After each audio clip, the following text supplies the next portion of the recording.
vu le film d'horreur Dolly réalisé par Rod Blackhurst et également scénarisé par Rod Blackhurst entre autres. Alors dès l'ouverture du film, il y a une ambiance très années 80 dans le grain de l'image. On découvre une femme assez forte avec un visage caché par un masque en céramique. Elle a une sorte de tenue au vu de ses couleurs qui ferait penser à la Mère Noël. Mais ici, rien de mélancolique.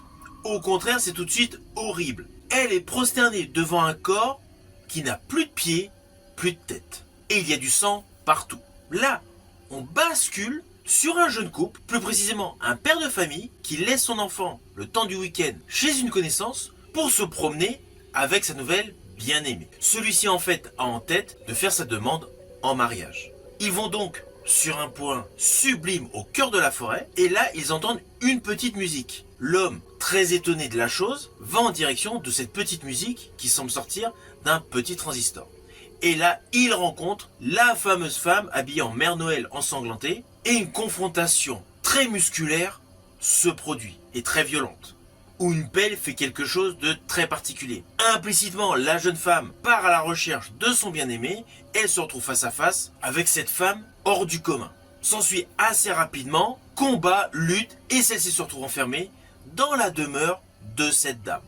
Alors, volontairement, je n'irai pas plus loin car les lignes scénaristiques sont très courtes, mais voilà, c'est un film qui tourne radicalement au cauchemar. Car la jeune femme est considérée grosso modo comme le jouet de la femme qui fait flipper. Alors c'est indéniable, l'ambiance slasher movie est là, mais il y a en même temps de l'horreur psychologique.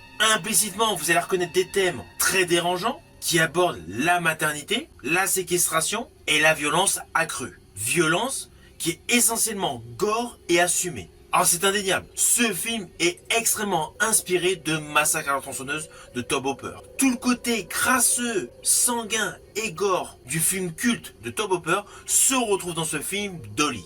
Alors si vous aimez les ambiances trash, ce film est pour vous, car l'histoire est très succincte, même s'il y a quelques personnages qu'on découvre au fur et à mesure, l'histoire est très simple. Le film est essentiellement une accumulation de scènes gore et de scènes totalement heurtantes. Alors perso, il y a beau avoir une scène terrifiante concernant la mâchoire d'une personne, la séquence que j'ai trouvée la plus bluffante, c'est celle qui concerne une oreille. Toutes les scènes horrifiques sont extrêmement réalistes. Alors je ne vous cache pas que ce film est loin d'être dans les films que je préfère. N'est pas du tout un film que je prendrais plaisir à revoir. Mais pour tous les aficionados du genre, c'est un film au moins à voir une fois. Le voir une seconde, voire une troisième fois, cela me paraît délicat, car il n'y a pas de surprise scénaristique et les effets trash sont limite écœurants. Donc une fois, selon moi, cela suffit. Mais même moi, qui ai un esprit très collectionneur, qui aime bien revoir certains films, je tiens tout de même à vous préciser que pour tous les aficionados de gore assez trash dans l'ambiance de Massacre à la tronçonneuse, ce film peut être considéré comme une pépite. Il y a un vrai travail sur l'image, sur les effets gore, sur le make-up. Alors le petit côté du granulé pour faire ambiance des années 80 et ici et là faire comme s'il y a des ruptures de pellicule ou des rayures sur la pellicule, c'est uniquement pour les amoureux des films des années 80.